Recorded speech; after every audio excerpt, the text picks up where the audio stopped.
सुनाओ IRCON international limited. अब देखिए आज की डेट में अगर आप देखेंगे तो प्राइसेस जो है वो सर्ज कर रहे हैं रेलवे इंफ्रा कंपनियों के, चाहे वो आरवीएनएल आप उठा के देख लीजिए या इरकॉन उठा कर देख लो।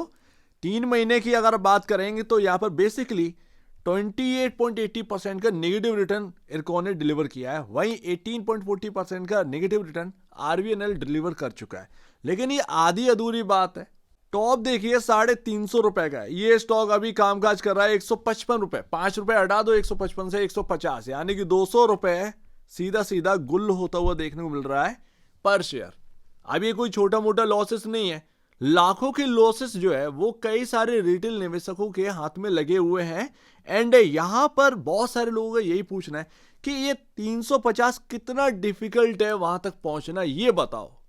इजी नहीं जानना है, कितना कठिन है ये हम बात समझेंगे। लेकिन एक बात और, यहां पर जो आपका बेस बना हुआ है आज की डेट में बन रहा है, क्या ये बॉटम की निशानी है? बॉटम आउट हो चुका है इरकॉन, या बाकी जो पीएसयू स्टॉक्स हैं इनको जरा समझने की कोशिश करते हैं। फिलहाल तो इरकॉन की बात करें तो इरकॉन को ही देखेंगे। तो ये जो 350 की आप बात पूछ रहे हैं, समझना चाह रहे हैं कि कितना डिफिकल्ट है, आसान है, इतना डिफिकल्ट नहीं है।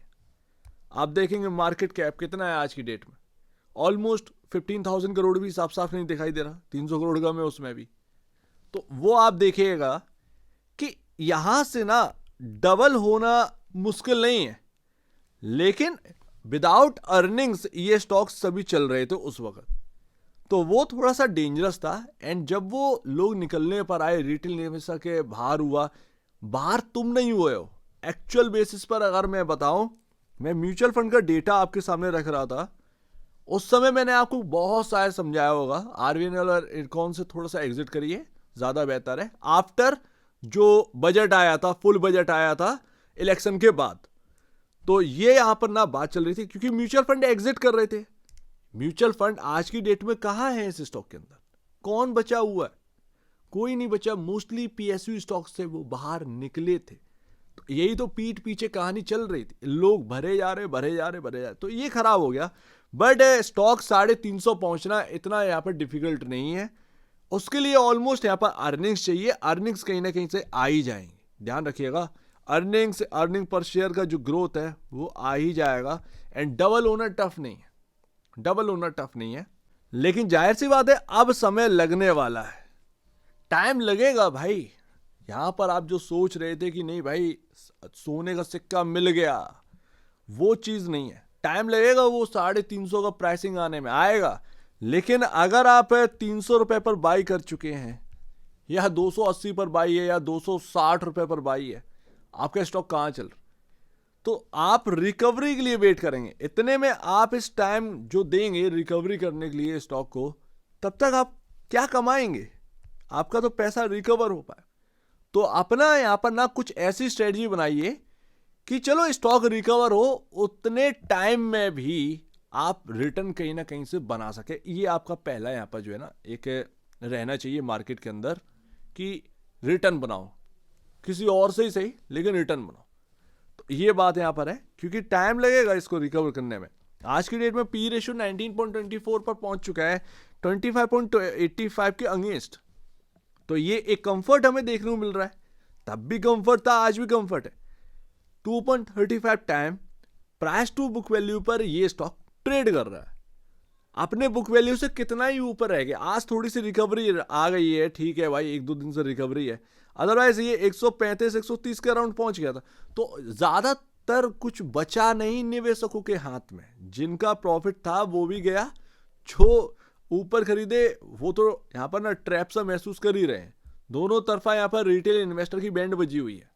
एंड ये सबसे घिनौनी चीज लगती है, म्यूचुअल फंड देखिए कौन है यहां पर टॉप। जो एक फंड स्कीम है Nippon India Nifty small cap 250 index fund, 5 crore highest है ये।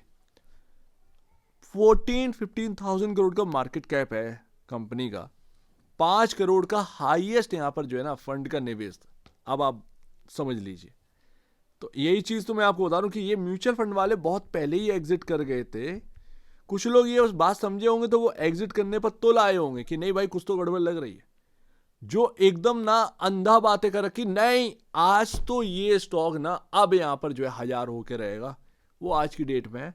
कुछ बोलने लायक नहीं है। लेकिन जाने दो, समय गया एंड यहाँ पर ना उस बात को दोबारा करने से क्या ही मिलेगा, कुछ नहीं मिलेगा। ध्यान रखिए, अगर यहाँ से चलता है ना ये स्टॉक, ये सबसे पहले 180 की तरफ ये बढ़ सकता है। यस, 180 एंड 193 ये मेजर रेजिस्टेंस जोन रहने वाले हैं अभी हाल फिलहाल में आपके लिए। ध्यान रखिएगा ये बात, ये काफ़ी रेजिस्टेंस जो है वो यहाँ पर बनी हुई रहेगी। एक बहुत लंबा टाइम आपने जो है कंसोलिडेट किया है इस जगह पर। ये आपका सपोर्टिंग रेंज थी, बहुत इंपॉर्टेंट सपोर्टिंग रेंज थी जो कि ब्रेक हुई है। तो वो आपको ना थोड़ा समझना है। बाकी ये जो पैटर्न है, कमाल का पैटर्न है, 150 152 रुपए अभी हाल फिलहाल में इंपॉर्टेंट रहने वाले। जब तक ये स्क्रीन पर है तब तक डरने वाली बात नहीं, सीधी सी बात है, अभी करंट प्राइस के हिसाब से देखी जाए तो।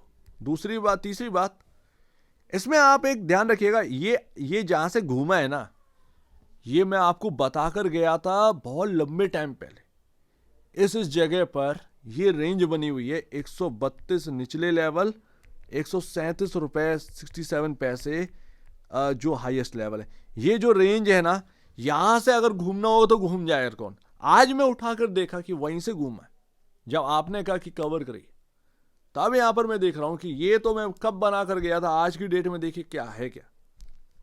वही चीज मैं आपको बता रहा हूं ना कि जब तक ये रेंज है तब तक आप मान के चलिए बॉटम है।